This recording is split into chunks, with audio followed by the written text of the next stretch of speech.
Aloha mai kako, everyone. Tonight's episode is Kanaka Diaspora Perspectives, and I'm really excited to have this conversation and welcome some new voices onto our platform, uniting Kanaka Maoli all throughout the diaspora who are living outside of Hawaii for various reasons that we will get into on the show.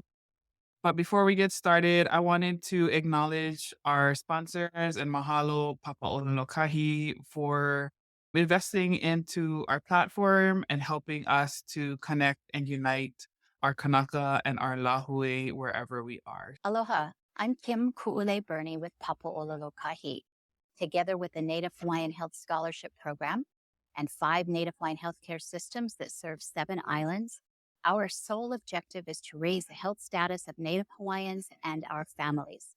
For more information, you can find it on our website at papaʻololokahi.org. Eola mau.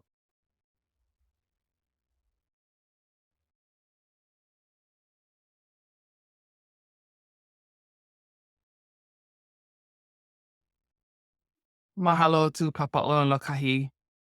So I'm so grateful for them to help us continue this important work for our community.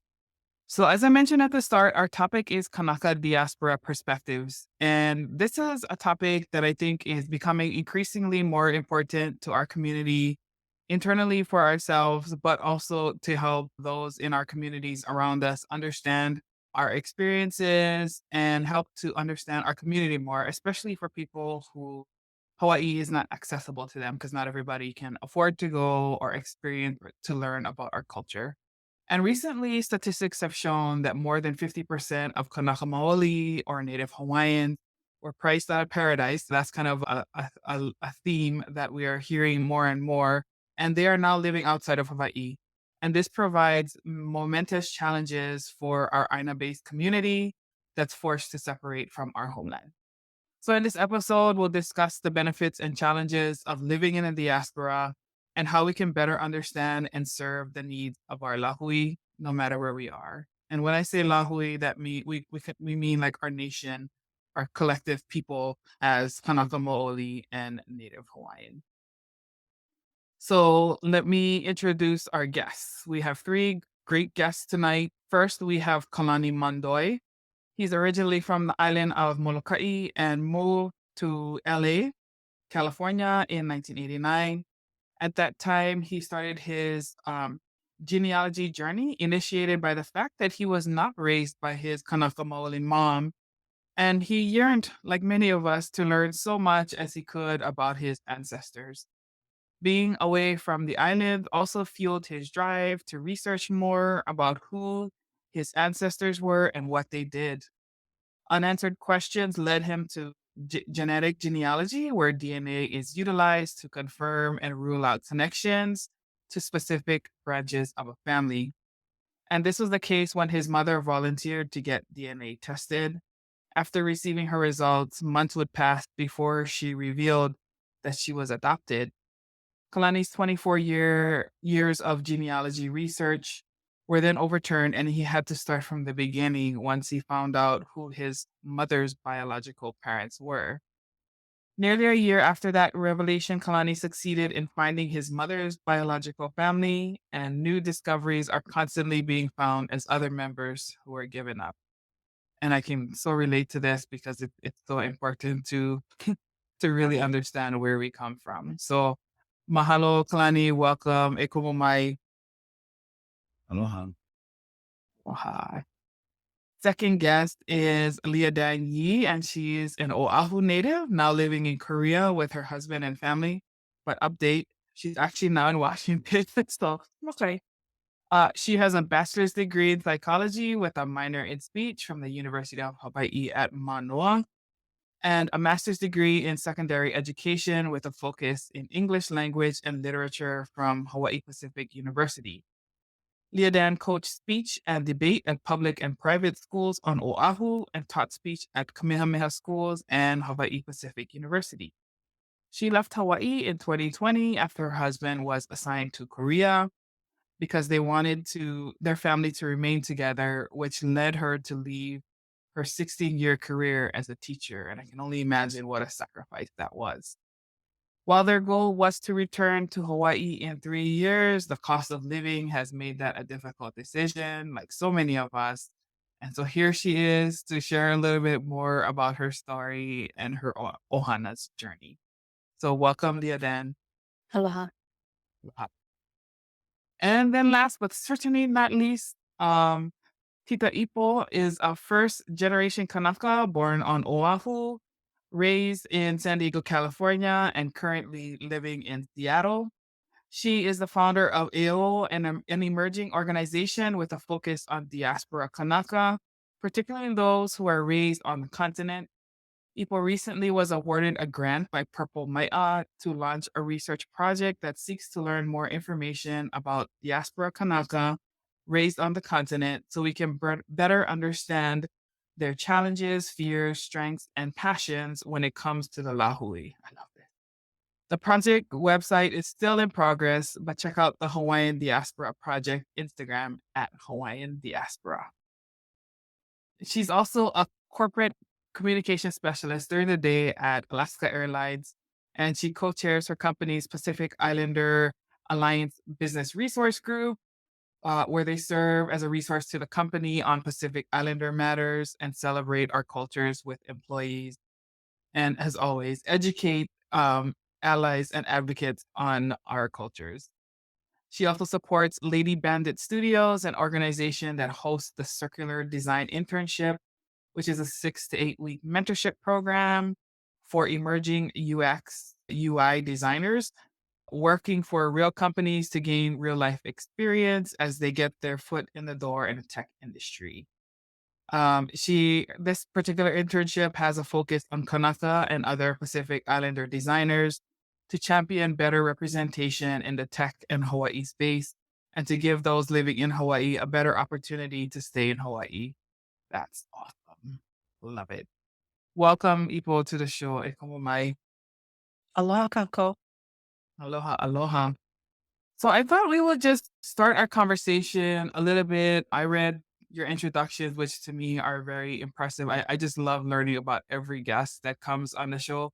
But I wanted to give you guys just a chance at the beginning to talk about your piko, like your connection to Hawaii, where your ohana is from, and then maybe a little bit about your experiences living on the diaspora, where you are now, and just we'll start there and just go from there.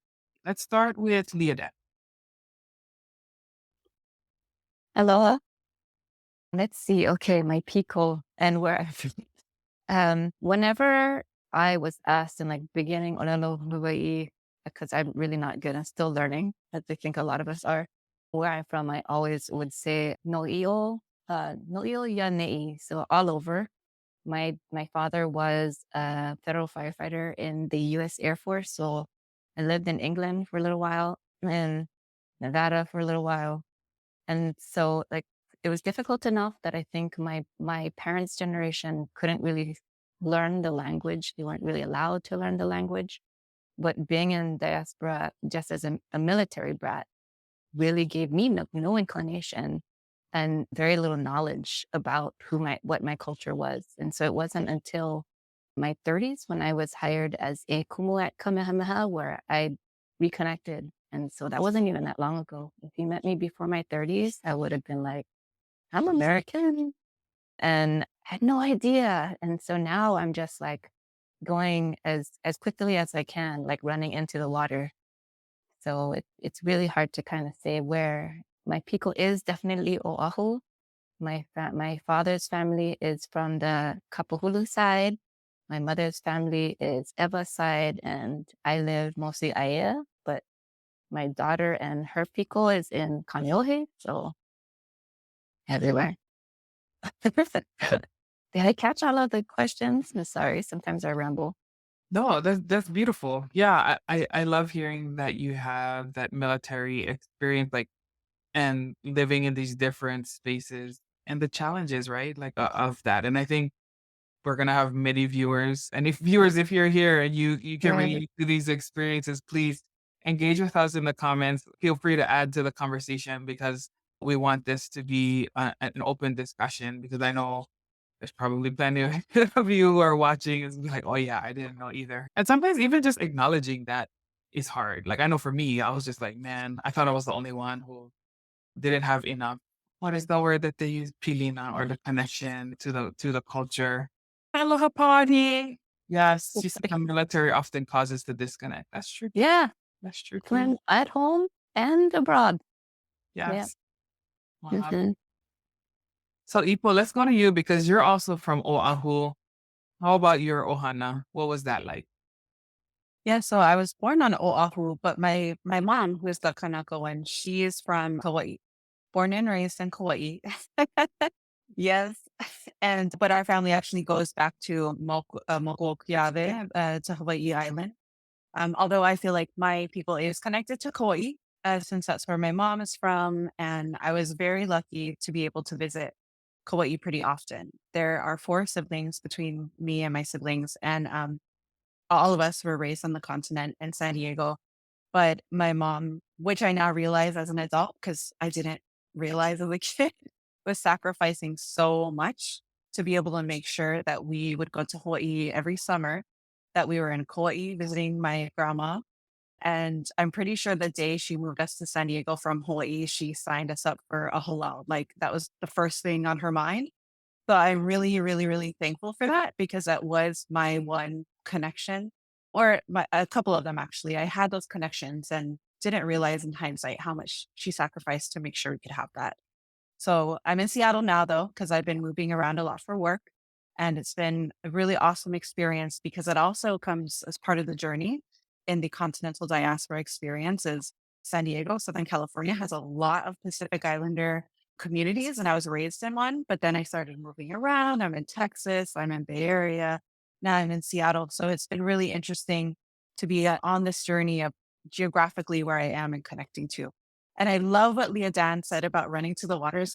Like, girl, I'm sprinting.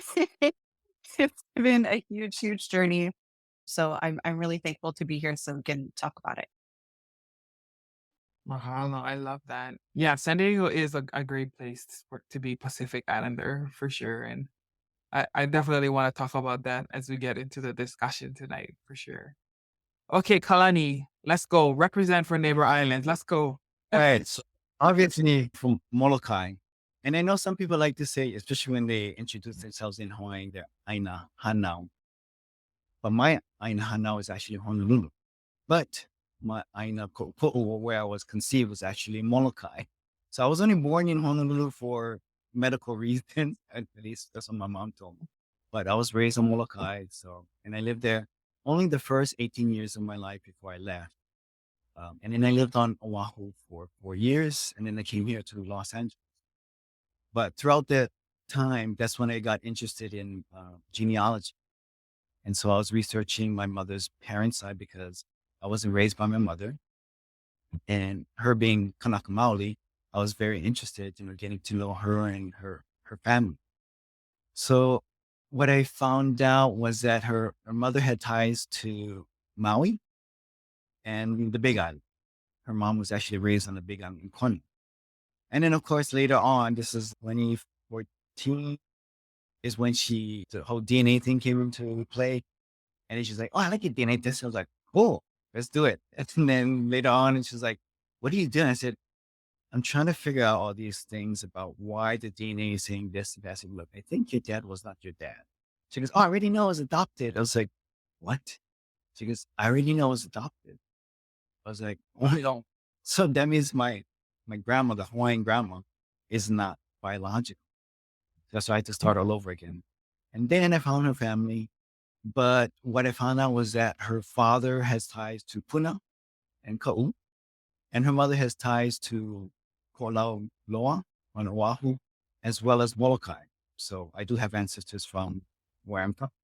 That was the cool part about finding out these things when I researched it to my mom's biological side. And that's my whole journey. I know when people ask, like, where are you from? I usually like to say how my family ended up on Molokaʻi, which is always my Filipino side. My grandparents, they had kids on Oʻahu. Then they moved to Maui. They had 2 kids, including my father in Lahaina. And then they moved to Molokaʻi once the pineapple plantations opened up in Molokaʻi. A lot of the plantation people in Lahaina went to Molokaʻi. So what I didn't know till later, way after the fact, was that a lot of these families knew each other from not Molokaʻi, but Maui. Not just Lahaina as well. I think like maybe Wailuku and Kahagua, wherever they had, I think, sugarcane.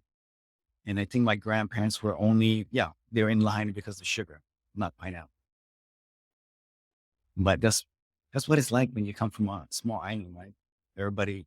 So it's funny because not to diverge from this whole thing, but I know you mentioned about when people ask about Lahaina or if you have relatives. That happened to me yesterday at work. And then someone just asked, like, do you have any relatives? And I was trying to explain and said, yes. A couple of them lost their homes. And I was talking about all the other people who I know, like my classmate from there. And then there are other people I just didn't realize they were living in Lahaina. And then not to mention all my relatives just living outside of Lahaina on Maui. But they just don't understand that concept that we have relatives all over on all the islands. Yeah, I think that's a really important thing for people who are not as close to Hawaiian culture or understand it, is that we are very interconnected. And especially with the scale of what's going on, like we all feel like this is not just the island where you're on. This is like a significant loss to our community. So let's talk about that just a little bit. LeaDan, how are you, like, how is your ohana feeling about it? Like, what has been your experiences on the continent, being so far away from home? Like, what does that look like for you? Or in general, are we still talking about Maui or? Oh, okay. So the response to Maui, from what I can see in Washington, like people just like immediately like, what can you do? And I think that was something I was just seeing everywhere. No one really got the kahea, right? But everybody is still just looking everything around the house, what money they can afford to give and all of that. So like where I do have ancestors that are from Maui, but it's been a long time since anyone in my family has lived on Maui. But I have been watching Emma Koa, who runs Moonkind Things. It's a business in Kaneohe, and like she immediately started asking for donations. So people just trying to send everything out there. It's just everyone wants to help, but doesn't know exactly how. And it's hard in diaspora because you keep seeing the changes in the different types of resources that are needed, and the amount of time that it takes for us to send anything there. It takes days, and by then it's a different resource that's necessary. So it's it's been a little frustrating because personally I want to be able to do whatever I can. I think I'm checking IG's Lahaina Ohana Venmo every day, just scrolling for former students or just like looking for ways to help and trying to figure out how to budget so that we can find ways to help. But again, I'm not even sure if I'm answering the question, but I feel like everybody just wants to do something. They just don't know how to best do something to make sure that the resources are being targeted in the best way. I guess would be the best way to describe it. Yeah, that makes total sense. How about you, Equal? I also agree with that. I would also add to that because the one thing I think that we all understand as Kanaka on Hawaii or on the continent is just that feeling of jumping in, right? Like, what can I do? How can I be of service? And I noticed that same thing, like within the first 72 hours, everybody wanted to jump in, and I work for an airline. So that was like times 10. I was really bombarded with like, what is your airline doing? What's anybody else doing? How can we get cargo and all that, which I really appreciate. But once we started to realize that there wasn't that kahea and that we all needed to like figure it out and be helpful, the message started to shift to like how they can give money donations, right? Because it's going to be the best impact you can have. But I noticed that everybody was quick to do that, but the feeling is like not the same, right? Because it's like, yes, I'm going to do that, but I want to feel like I'm being more involved and physically supporting our lāhui over there. And it brought up a lot of feelings for me too. And from others I've talked to here, it's like, this is part of the experience of being so far away, is that I don't feel like I am helping. I feel more disconnected and my heart is really hurting. And what do I do? And there's so many pieces of pain around that. That's just, it's heavy, right? And for my family, because my family is all over the place and my mom is also still here on the continent, I reached out to her to see how she's feeling. And it's summed up in like my heart is in a lot of pain. And so it goes back to what you all were saying and what Kalani was saying too, is that even though we're here, and especially for those of us who weren't raised in Hawaii, and some people who've actually never been to Hawaii, because there are a few people, Kanaka, I know here, who have never been to Hawaii, they're experiencing the same thing because that's the connection between us all. So that's the message I keep hearing, was like, I'm really sad that I don't feel like I'm connected and I can do more. So that makes my heart break too, because we had conversations about what it means and the kuleana we have from over here, and it's not going to look the same, but that it still matters. That's my biggest thing, is your pule matters, your good mana matter. Like, all of that is still really important. And in fact, after, when things were going down, I had posted a reel on the Instagram for Hawaiian Diaspora, where I'm starting my project and research, to say, like, if you have ever struggled with calling yourself Hawaiian or Kanaka, which is very much a thing, then this is really the time that you have to dig inside deeper to understand that, like, it's, you have to work on that, but it's also more than you. It's everybody else. And we all need each other, like, now more than ever. So part of what we can do also is like working on our identity issues, so that we, in the end, can all come together and do what we need to do, because that really holds us back. Yeah, I think that's a great point about the identity issues. Kalani or LeaDan, have you ever experienced that in terms of like your identity, claiming your, it seems weird to say, claiming your Hawaiianness, or having people that you know like struggling about, am I Hawaiian enough? Those kinds of things. Do you guys have those experiences? For me, of course, being here so long or away, for 3 decades, I went through different phases. And it's because of what people were telling me, whether they knew what a Hawaiian was, a Native Hawaiian, Kanaka Maoli, it didn't matter. There was a time when I tried to educate people. That didn't matter, because supposedly they knew more than I did, because they went to whatever island, you name it. And even though I tried to educate them, they still had an answer. I was like, it's to a point where I get so frustrated. Now, I think I'm at that age where I was like, I don't care. But even, gosh, I can't even tell you. Like, I remember, so at work, we have these professional networks. We have like women professional networks, anything for women, whatever they talk about. There's LGBTQ plus, which now they call Unity. There's Latino, there's Asian. And there's one that I joined is for indigenous global. So it's all kinds of indigenous people.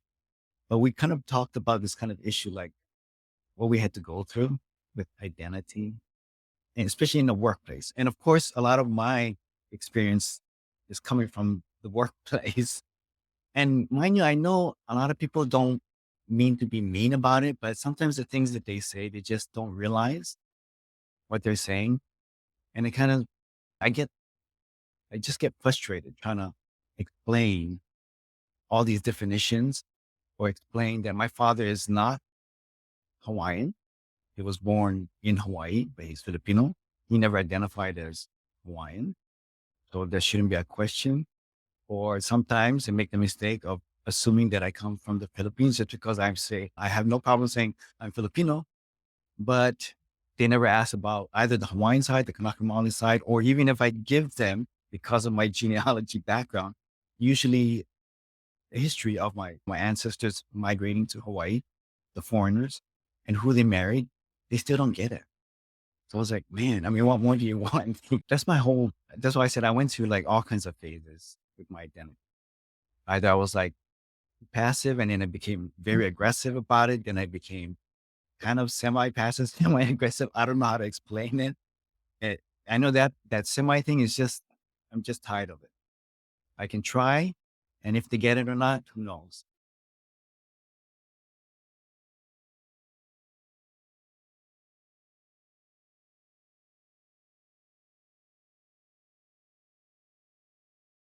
Sorry. Paul, he says many folks speak to having some sort of identity crisis when being Kanaka in the diaspora. The keiki catch it the worst because living away from home, the assimilation process is devastating. Have you guys seen that too with the keiki? Yeah, I was gonna say that, like, well, first of all, to all the Kanaka Maoli who are watching, you are enough. Just remember that, okay? You are enough. And I think it's natural for adolescents or kiki to kind of, as you stumble along in learning your identity, it's natural for us to have these mixed feelings. But that's what I worry about the most. Like, I don't think I've ever questioned my identity as Kanaka Maoli, but I've seen a lot of my students who have left Hawaii, went off to college, had to go through a lot of the experiences that Kalani is talking about. And I think everyone, Kanaka Maoli and non-Kanaka Maoli, don't understand how triggering the explanation part is, just because of the generational trauma of having been silenced and then having to then defend or feel like you're defending who you are. Like, that is extremely frustrating, even on Oahu, even at home, having to explain the history. And I mean, you'll see just like people who base their TikTok content on this, it's really just explanation after explanation after explanation. And so just know, everybody who's watching, you are enough and you don't need the explanation, because seriously, if it takes like that, if the trauma doesn't need to be explained. And so I'm hoping that this isn't something we perpetuate, but be able to kind of normalize saying, here's a book. Like, I have a Amazon recommended reading list. It's like, let me recommend a few sources. If you don't want to read, that's you, because you decided you didn't want to listen. But it is not my job to tell you my history. Like, that's not what you should expect from me. I love that. Thank you for that reminder. Welcome. I need it sometimes too. Like, sometimes I'm like, I cannot olelo enough, but gonna try today. Yes. Yeah. First and found said comment on Kalani's portion. So true that everyone thinks they are an expert on Hawaii because they vacation there. Yes, it's so frustrating. Like, I experience that at work all the time. Like, they hear like, oh, you're from like, oh my gosh, I was there for 2 months or 2 years, and let me just tell you. And I'm like, bruh, your escape just like stay in your lane. And I like how they bring up food and in all these local things. So that makes them an expert. Like, not really. And then when you try to explain stuff, they still come back with an answer like they apparently were not right, or that's nothing that they'd experienced themselves. I don't know. That's why I say it's just frustrating. It is. Yeah, I will say I think Kalani, you were saying that earlier. It's like, it's almost feeling gaslit by other people around you who tell you, no, you're not, because they know so little. But also, I wanted to point out that we also hear that from other Kanaka too, which is horrible. And like, we really need to be better about that. I think things are changing, but from what I have experienced, it has been a difficult thing, even when is it within our own communities, to hear from other Kanaka how much Hawaiian blood quantum, what do you know, what do you look like, and that is hugely disappointing. And of course, that doesn't come from us. That's not something that's something that was given to us from other people. So it's a lot to have to take on from all kinds of people. But I think we're turning a corner from our own communities. But that's why the identity struggle can be so difficult, especially if you're born and raised here on the continent, because you're hearing that from folks who think they know one thing from vacation. They look at you and they're like, no, I don't think you look Hawaiian to me. They ask you a lot of dumb questions that doesn't make sense. Like, is it your mom or your dad? And then you hear like from the community themselves, like, if you didn't grow up in Hawaii, you are not Hawaiian, which is deeply upsetting and wrong. So it's a lot to unpack. It is. So I'm glad that you went there because that's one of the questions I kind of wanted to unpack because we were at the Council for Native Hawaiian Advancement conference in Vegas. And one of the panels, which is the one that had like, oof, it punched me in the gut and I wanted to scrap, to be honest. But the topic was, should mainland Hawaiians be part of the lāhui? And I was like, of course they should. Like, why would they not be? But it's one of those things where it's like, it's a hard topic, but it's something that we need to explore for ourselves. To your point, people, like the external thoughts that get suggestions about our identity and the colonization mentality and trying to cause division within our community. So I guess let me ask that question to each of you. Should mainland or continental, depending on which term we're going to use today, should mainland Hawaiians be part of the lāhui? And what are your thoughts on that? Anybody, whoever wants to jump in first.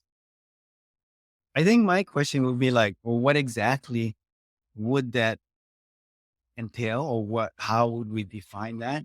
And then how much, because personally, I wouldn't care either way, but I would not want to be excluded from a lot of things because that's my home. That's my ancestors are from. That's my own culture. So why wouldn't I be part? But when it comes to like decision making, I don't know how to define lāhui, at least in this sense. But I would like to be included, or at least ask and then explain to me what they plan on doing, or as far as we're going to include you or not.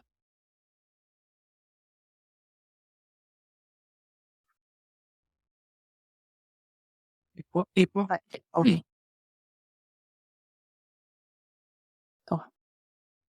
Go ahead, LeaDan. Oh, okay. I think I saw your Facebook post, Moana, and so I was like, that's a good question. And I had to vehe lāhui just to make sure that I looked at, and yes, vehe is a verb now, but I had to vehe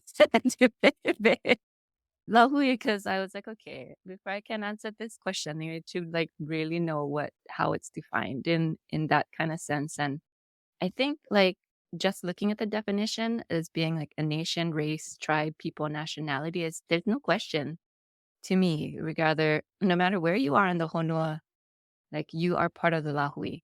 Your responsibilities might be different though.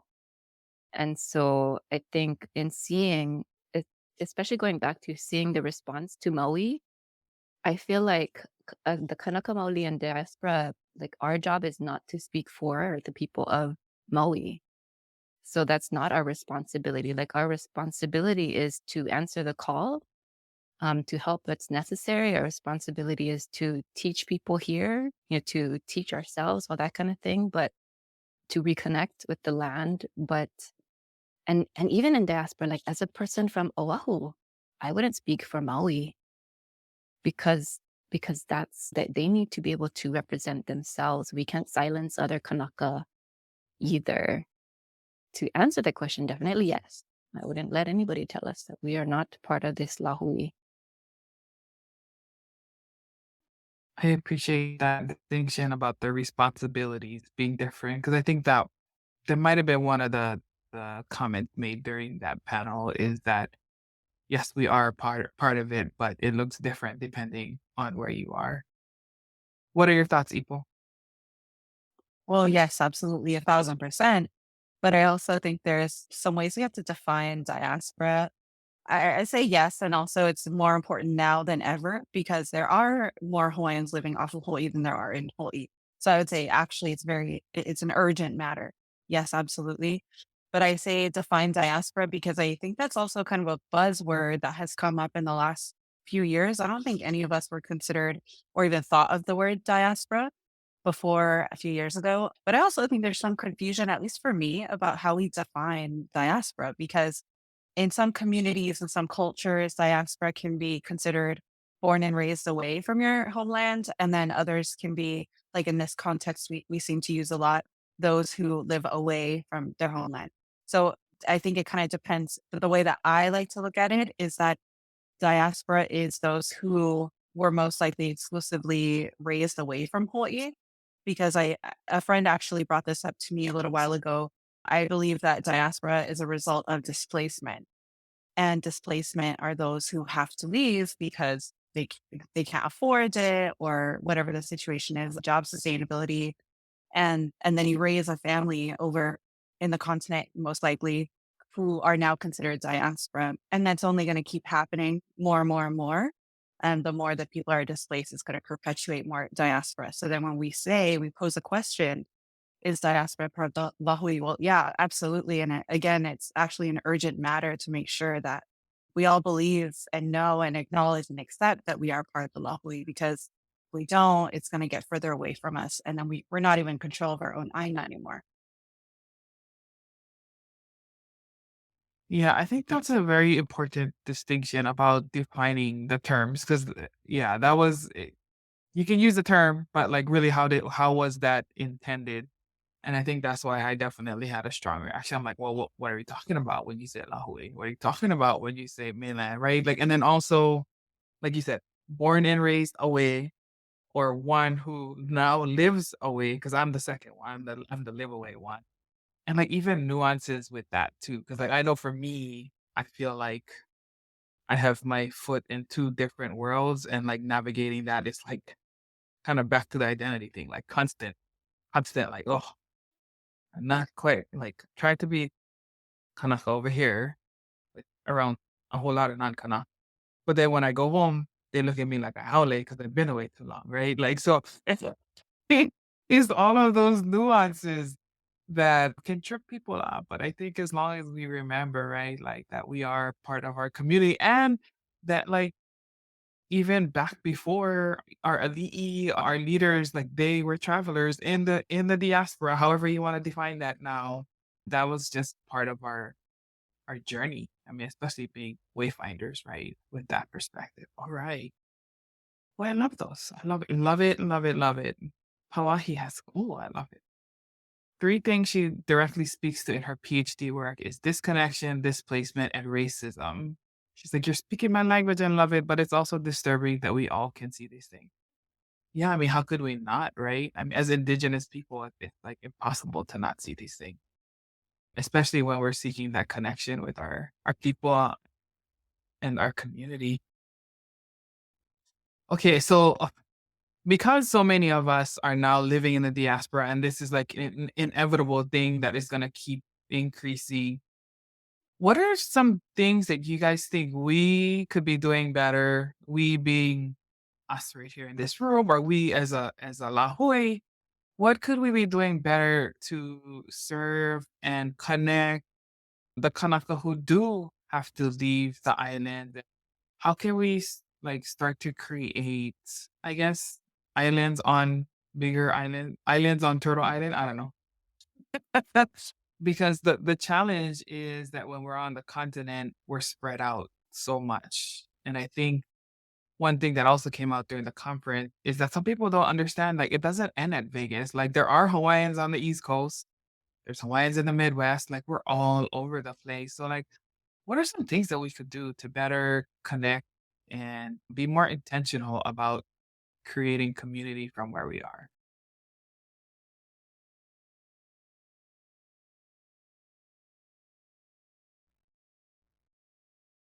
I guess I'll go first. I guess just provide more opportunities. Maybe it's easier for me to say that because where I live, excuse me, because we have so many different communities here in Los Angeles.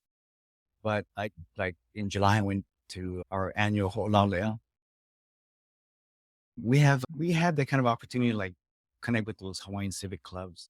Maybe make sure that everybody else, wherever they live, they have something like that or some kind of entity where they can at least seek out information on how they can get rid of this disconnect. And then nowadays, because everything, I mean, look, we're doing this from the comforts of our own home. Why can't we do this kind of stuff online too? Provide this kind of information or whatever would be helpful to other Kanaka Maoli outside of Hawaii, so that we can continue, especially in family homes where they can continue their own legacy, their culture. Mahalo.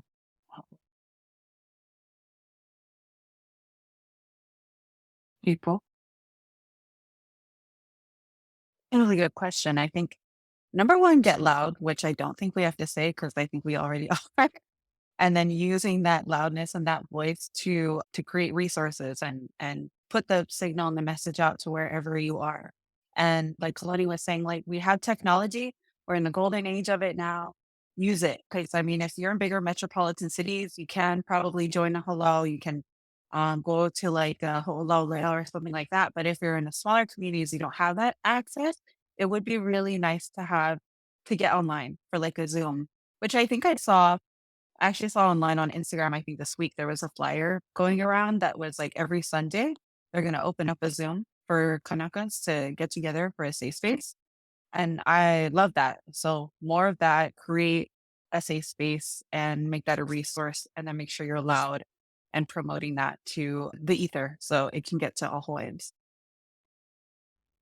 I love it. Kanaka meetup. Virtual, I don't know. I would say virtual garage because that's where all our meetups happen. Garage talk start. LeaDan, what do you think? I love those ideas too, because that's what I keep hearing, right? That people saw the Pacific Ocean as being something that separated us, but it was what actually unified us. And if the Pacific Ocean is what unifies us, there's no reason why the ocean of the internet cannot now also unify us, especially I think one of the reasons like some of us have learned to pivot beyond COVID is we've learned to find ways to connect and use the technology for our benefit, which is what we had to do. And this is kind of giving me that kind of COVID vibes that I had to when like teaching during COVID, which is I still have this. But sorry for digressing. Like, I think I was thinking of three things. So I think ways that we can stay connected is to one, learn what you can, which is exactly what Kalani and Ipo are saying. Like that is our responsibility. Learning our moʻokuʻohau, learning ʻōlelo Hawaiʻi, like finding ways to personally connect, because just like anything else, you can't heal anyone else until you can first like heal yourself and take care of yourself. And then number two is asking first before speaking, because I see sometimes as Kanaka Maoli, we make the same mistakes that settlers make. And like there are people who will talk about like I'm working in the lo'i and will say things to me, and not Hawaiian, but non-Hawaiians will talk about how like the lo'i is just this kind of outdated way of thinking. And I'm like, let me tell you where they all are in Hawaii. And they're running and working systems. They exist. And sometimes we don't realize the resources are there. Like Hawaiians are on the ground doing the work and not always talking about it. And so sometimes we need to first ask see who is doing what before we say that it is or is not happening, or before we say it can or cannot happen. We need to ask first. And then when we find those answers, then we amplify those Kanaka voices because they know the answers. So we, instead of trying to speak for them, pushing what they're trying to do out there so that everybody knows, hey, this is the resource you go to. These are the people that we need to help and support. I think could be ways that we can stay connected, but also do our best to create community, regardless of where we are in the world. Because we're everywhere, we're all over. Yeah, I love those. Those are three great suggestions. Learn what you can, ask before speaking, and then amplify the people who are doing the work. I think that's really, really important. I think we do fall into the trap of like, oh, we gotta invent something new. Like, no, just kakō, the people who's already doing it. Like, build that community, offer your help and support. Like, right here, right now, this is a great example. Like, that's what I wanted to do. Let me amplify some voices of people who live outside of the islands, and let's keep this community and conversation going, because it's important for us to have these safe spaces for us to amplify our own voices and really like learn about each other too, and help each other on the journey of navigating these foreign land. Yeah, so I think that's great. And I love that you talked about the ocean as a unification instead of a separation, because the separation part is a very colonial Western way of looking at things. It's not divisive. This is the power of our Pacific Islander peoples So I wanted to talk a minute about the Pacific Islander community, even broader than Native Hawaiian. Is What does that look like where you are, and kind of like how can we leverage and build stronger relationships with those communities as well to better represent and amplify Pacific Islanders, like even more broadly, like Pacific Island nation, not just Native Hawaiians. Like how can we work together in that way too? Whoever wants to jump.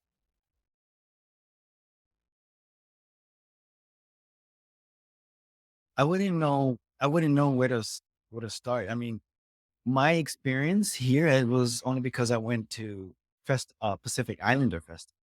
First, it was Hawaiian festivals. I was like, oh, what is this Pacific Islander? I'm gonna go. And then that's when I got to see all these different booths and dances and cultures. Because, well, coming from Molokaʻi, we didn't have that kind of. You only had one type, Hawaiian or usually some Asian, but everybody was already, what do you call that, mixed. So not until I came here, then I started like going to these places, festivals, and experiencing different people's culture. I mean, even when I lived on Oahu for like 4 years, a little bit of Samoan people, and that's it. I have Tongan cousins, but not like they practice their culture.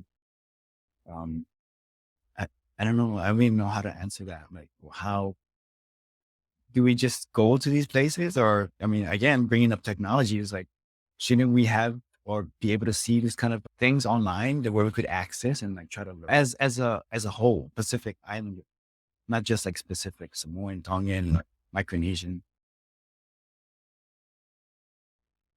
Yeah, no, I can relate to that too because a lot of what I now know is my own self research, self study, and like you going to Polynesian festival here too, and I'm like, oh, what is that? And then it just made me kind of dig more into like, okay, what is the relationship between like, because I know we have lots of similarities. You can just look at us, right? Like you can see it, but like helping to understand more deeply like that history and stuff like that. So I think that's good. Yeah, I'm not expecting us to have all the answer. I just curious like what the dynamics are of Pacific Islander cultures are where you are, at least to the extent that you're exposed. Because when I talked to Lealoha in Oregon, she was saying that there's also dynamics from other Pacific Islanders that, and I think this is again an external introduced division tool of like, oh, how come they always focus on Native Hawaiian, right? Like, especially when they added the NHPI to it, right? Like, oh, how come they get special distinction now? Do you guys see any of that in the community, and what does that look like, and how can we make that?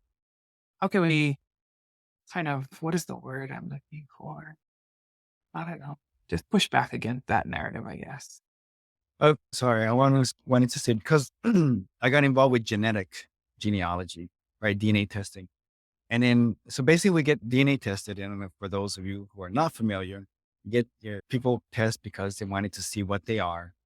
But you also get DNA matches. So the closer your top matches are usually people who are closer related to you. And then what we've been finding is that we do have a lot of close matches with, especially New Zealand Maoris.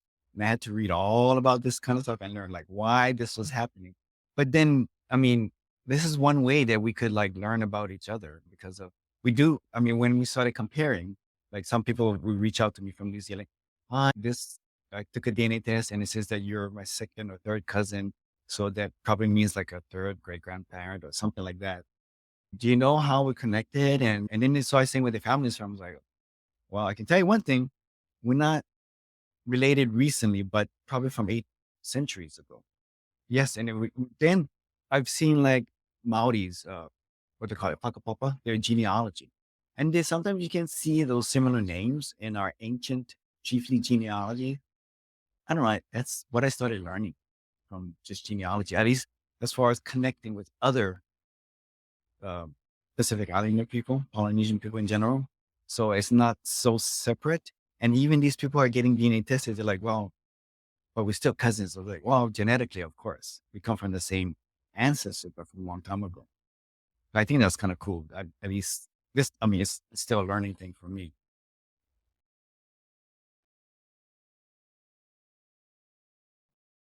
I love that, Kalani. I want to learn more about that. That's super interesting. And this is a topic that I honestly have had to do a lot of self-discovery and growth in the last few years, especially since I moved to Seattle, because San Diego, as I had mentioned, any corner you turn, you got all islanders between all Polynesia, Micronesia, and Melanesia. And I was really thankful and I'm so grateful for that. But then I moved around, and here in Seattle, what I did notice and what I actually really appreciate about this is that we're harder to find, like islanders in general in this area. So we're going to reach out for each other more than we are in a more condensed metropolitan city where you have a lot of diversity.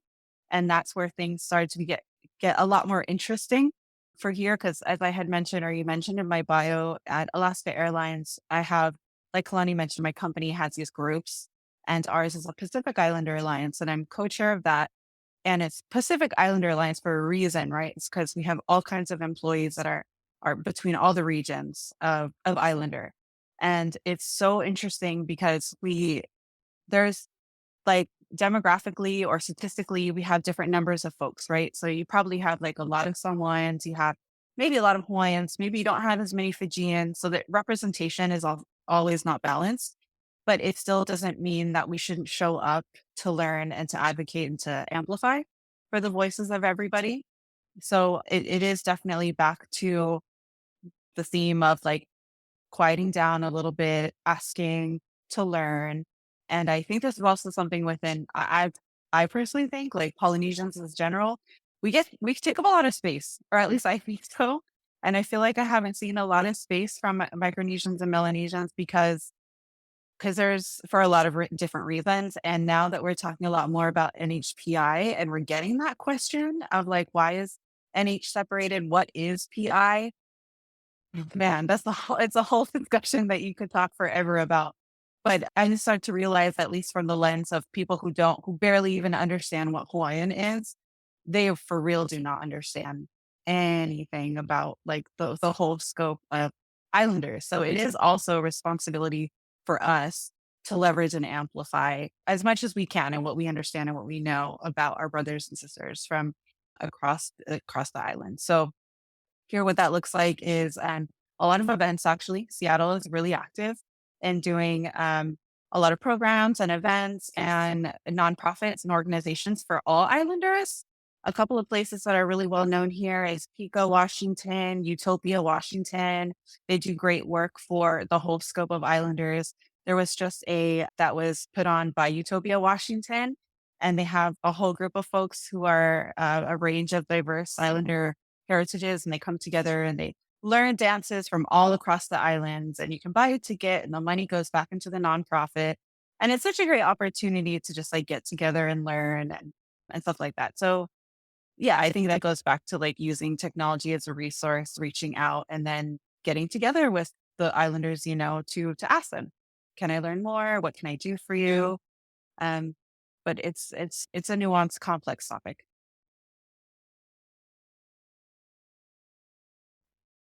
Yeah.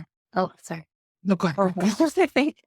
Like when I first heard the question, I was much like, I don't know the answer to this question either. But tying back to some of the things like Kalani and Ipo were saying, and that I've noticed coming from Korea and moving to Washington, like the smaller the group is, so the more we will find a way to be connected. Like in Korea, there was a Polynesian Islander groups because there's so few of us that we are going to identify as Polynesian Island. and that's it, right?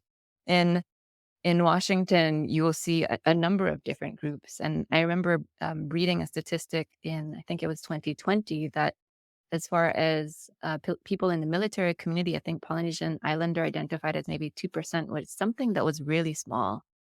And so in that case, of course, you're going to find each other. But in going back to a previous conversation, I think this is something that Kanaka Maoli in Diaspora can do more so than people back home in Hawaii, because Hawaii still has a kind of divisive plantation mindset where the Polynesian groups are separate and there's different stereotypes and understandings of what that means. That doesn't exist out here. And so finding ways to reconnect or to connect and amplify those voices, like you guys were saying, is probably one of those ways that we can change the mindset, normalize different viewpoints so that it can become something that when we talk about back home and we could be like, no, I know these kind of groups. These are my friends. These are the kind of things that they're doing, and then push back and do that same kind of thing. We can kako their voices too.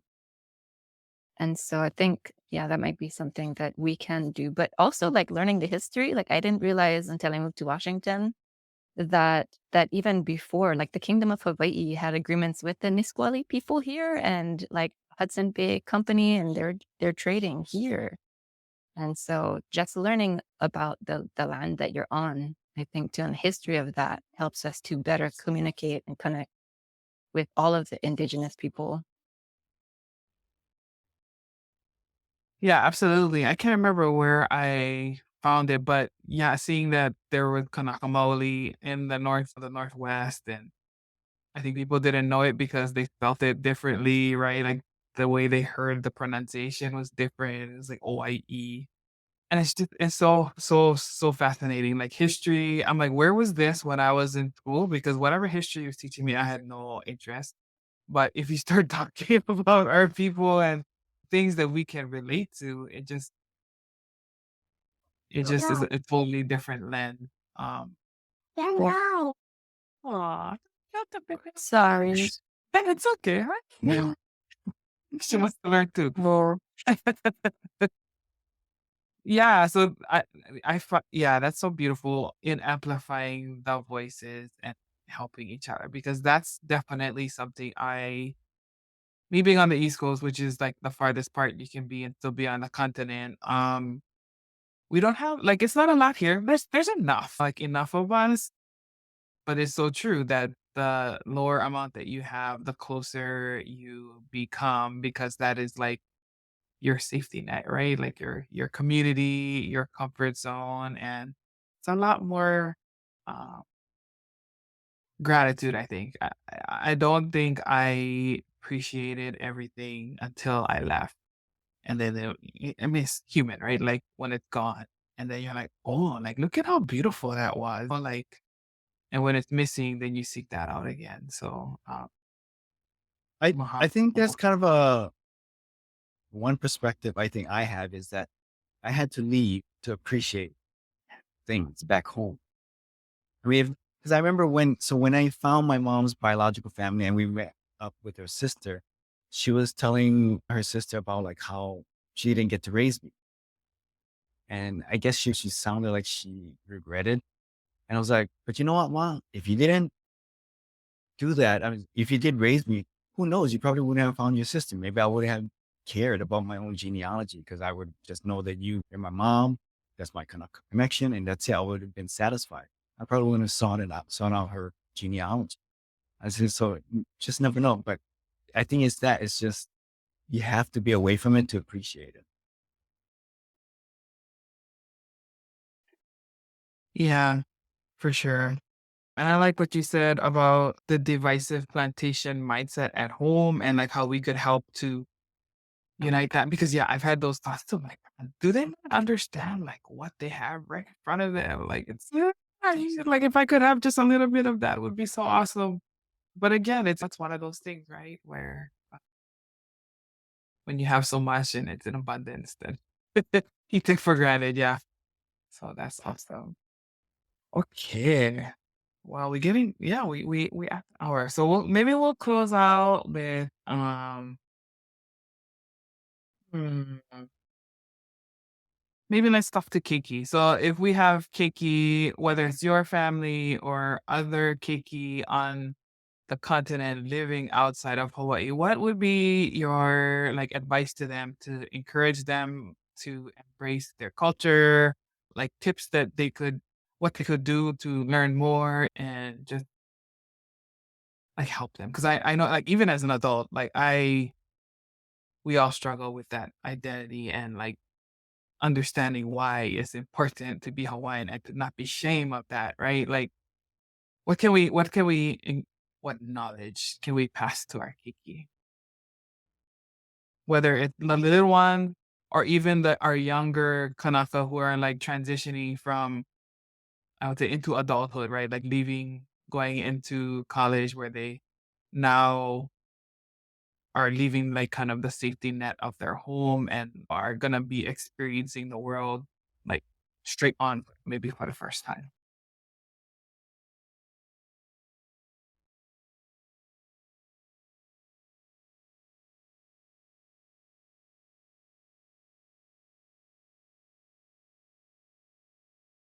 Hello.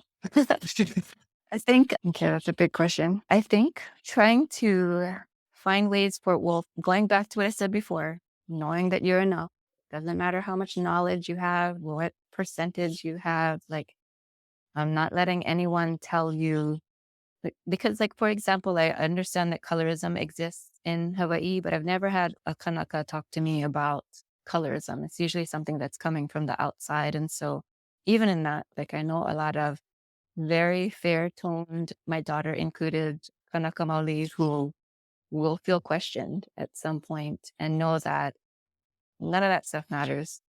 You are enough. You are Kanaka Maoli. But doing a lot of the work that Kalani did, I think he's a great example of what we can be doing to make ourselves feel stronger, what we can teach our kids and help our kids with, so that they can feel more connected. Because if you don't know your moku auhau, it becomes really difficult for yourself. Not to answer other people's questions, but it becomes difficult for yourself to not be able to follow that genealogy too. But I think finding ways to keep yourself grounded. I noticed that, like, statistically, a lot of Kanaka Maoli students would leave Hawaii and going off to college, and it was very difficult to be in like a place in the middle of a cornfield. I mean, like, you need to find a way to keep grounded. The things we were talking about before this video started, being in a place where it's always gray, like finding ways to still recreate Hawaii for yourself, regardless of where you are, so that you don't lose yourself, but also so that you don't feel so disconnected, because it's very isolating to be in diaspora. I think that makes a difference. And then finding your people wherever they are. Don't feel the need to justify your trauma and your experiences.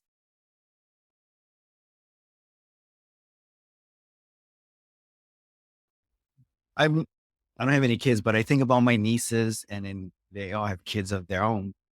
And I thank you, LeaDan, for reminding me about the home, because they've asked me information about their genealogy, and especially since my brother and I, their dad, we have different fathers, and so they have a different Hawaiian side as well on their grandfather's side.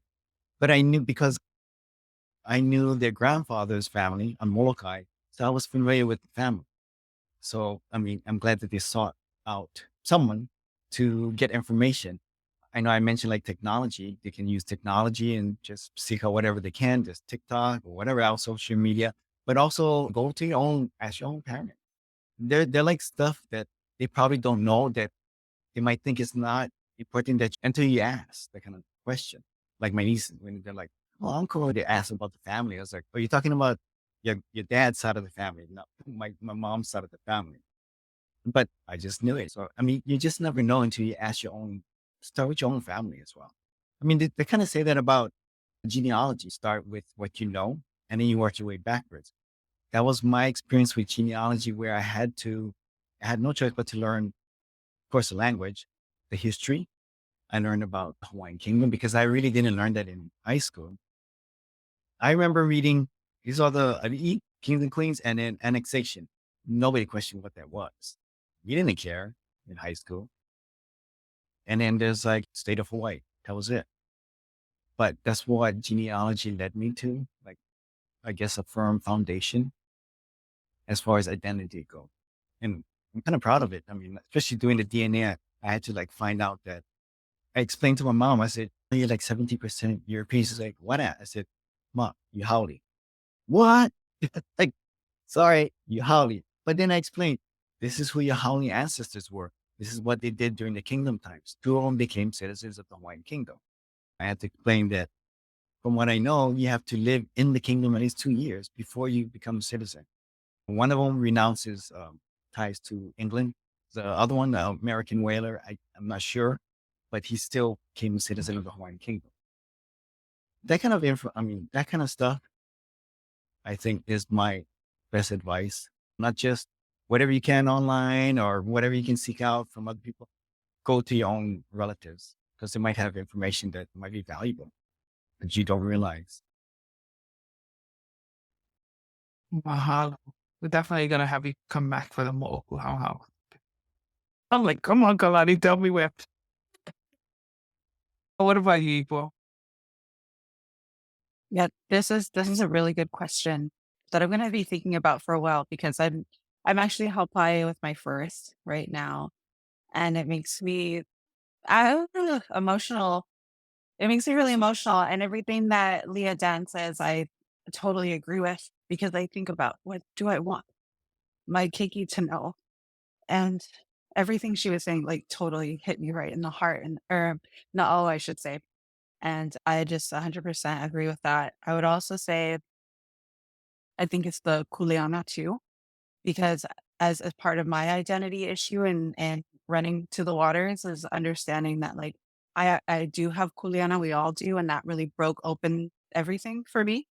And I would say to him and to all the keiki, like to be proud because you have that kuleana, you do have a responsibility. Maybe it does look different where you are, but be proud and be curious because you do have something to give. And that's something we're all doing and all of it is going to benefit each other.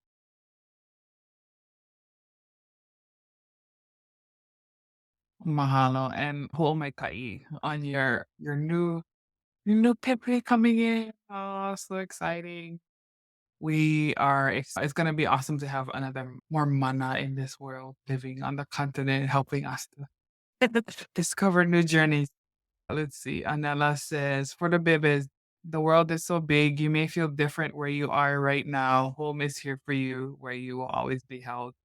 My puina, you are the fruit of your tupuna's work and sacrifices. Yes. I think what gives me peace whenever I feel disconnected. And it's just kind of remembering that like my kupuna is with me because they're built into my DNA. And if you listen, if you make yourself still and listen, like they're talking to you all the time, no matter where you are. So just create space to let those voices speak into your life when you need it. Okay, I tried not to get emotional because people got emotional and I was like, oh my God, stop. I'm gonna get emotional too. But I just wanted to thank you guys so much for being a part of this panel. I know sometimes it can be a little bit nerve-wracking being transparent about your experiences, but I appreciate you guys coming on and like helping us to launch this conversation because as we were talking, I was like, oh my gosh, there's so many topics that we could springboard off of from this. And I know there was a lot of people in our Hawaiian history and culture group who were like, I got so many responses about this topic. So as I mentioned, maybe we can turn this into a series and kind of make it a pu'uhonua for us to come and continue these conversations. And when Pa'ahi is restored, she can come and be the moderator to give her mana'o to, because I know she's very passionate about this particular area. Well, can I say one thing, Juan? Yeah. So from your thread, I met somebody there who lives nearby me, another Kanaka Wahine, and then we met up like a bunch of times since then, and now she's gonna be my Kanaka doula. So like, what an experience! Like, just thank you so much for putting that out there because like it also fosters other connections and relationships and curiosity too. That's awesome. Yeah, I was loving to see like in the comments like, oh yeah, I'm here too. Where you stay? And I was yes, this is our connecting them wherever we stay. Um so yeah, I mean there's so many takeaways from this, but I think like the main messages that I definitely heard is that no matter where we are, whether it's in Hawaii or not, you are enough. Your percentage is not something that you should focus on. If you get koko, you're Hawaiian. And to be proud of that and be loud about it. Like share your aloha. I know for me, there's a time when I was like, oh, make yourself small. Yeah. And I'm like, I guess it's part of life, right? And evolution. And now I'm just like, no, you're gonna hear me. You're gonna hear about my people until I get tired. You're gonna look at me every time you look at me, you're gonna see the history. Like you're gonna remember. I don't care if you're gonna learn something about Hawaii. And I'm tired of hearing about your vacation. And so that's why I wear my flower, because everybody's like, oh yeah, and they think about Hawaii and the stuff that I've been teaching them. But it's been a lot of positive. So I would also say be loud, but because it is needed. And I think, at least for me, there was times when I was like, oh, they don't want to learn about this. But like, no, people do. There are people who want to learn, they want to understand, and it's our kuleana to teach them in whatever way it makes sense. Yeah. So with that said, let me let you guys go around real quick, and where if people want to connect with you on social media or whatever, where can people find you guys to talk story and create community wherever you are? We go Kalani. I guess Facebook, but there's a Native Hawaiian Genealogical Society group on Facebook, Okay. and then one of the admins. So they can always reach out. Usually people will connect with me over there. In fact, yesterday a lady said, oh, by the way, I sent you a message on Ancestry because she took a DNA test. So I was like, okay, I got to take part. Yeah, if you get DNA tested, you can always look up my last name. More than likely we'll connect. Everybody's related to everybody. That's true. I gotta go look for this group now. There it is. LeaDan. If you want to give some Kanaka jobs after all the people who need jobs, I would say LinkedIn. Let's see. I keep a lot of my social media is separated based on the groups in my life. So I would say you can find me on TikTok, though I'm not on that often anymore. I used to go on a lot in Korea, and it was fascinating because I've never met so many Kanaka Maoli in Diaspora until I went on TikTok. And even just on the other islands, not even just in Diaspora, but I've never seen the lives of other Kanaka Maoli who are on other islands until I went on TikTok. I've had my students would talk to me about it, but I didn't get to actually see what their lives were like. And so I am on TikTok as Kanaka in Medias Res, because I used to study Latin, and so I'm a dork. Otherwise, I'm also on Facebook, LeaDan. You can find me there too. I'm in the Kanaka or Hawaiians in Washington Facebook group, which is how I found Moana. And I'm sure April's on there too. But yeah, it's a huge group. Love it. I would say the Instagram at Hawaiian Diaspora is the best place right now. And I will be putting together a website and stuff soon, because I'm actually going to be launching my research project, which is some surveys if you want to be anonymous, or if you don't mind doing an interview. I'm trying to collect as much information, stories with consent from Kanaka as I can, so that we can use that information to validate how Kanaka diasporas are feeling. And then hopefully use that to eventually get some funding to build a cultural program for Kanakas who feel like they're not in touch with culture and understand very much. My goal is to be able to get funding so we can bring them to Hawaii for a week, especially the ones who've never been there. I like to call it explorations, Kamehameha explorations for adults. So that is, that's my ultimate goal. So it all starts with like building community, and then hearing the voices of all your stories. So if you can follow us at Hawaiian Diaspora on Instagram, and then be open to sharing your story, that would be super helpful. Mahalo. I love that project. Definitely going to be following that. I should probably connect you with Sherry at Molokaʻi, because I think this might be something she would be interested in learning more about too, because she's sponsoring a couple organizations on the continent and just trying to be mindful like of the ones in the diaspora and how we can malama them too. So mahalo. Alrighty, well, thank you guys so much, all of you here for being a panelist and being a Leo here in this space. And to our people who are listening, our audience, please like, share, subscribe, follow us every Thursday evening on YouTube, Twitch, Facebook. Facebook was acting up again tonight. I don't know why. They have something against my panels. But it's on YouTube. And then shortly after, it's also going to be on our podcast platforms. So if you were here tonight or if you're on the replay, mahalo. And if you want to listen again, because there's lots of nuggets in here, all the recordings are on our YouTube and on our platforms. Alrighty, take care, everybody. Malama pono.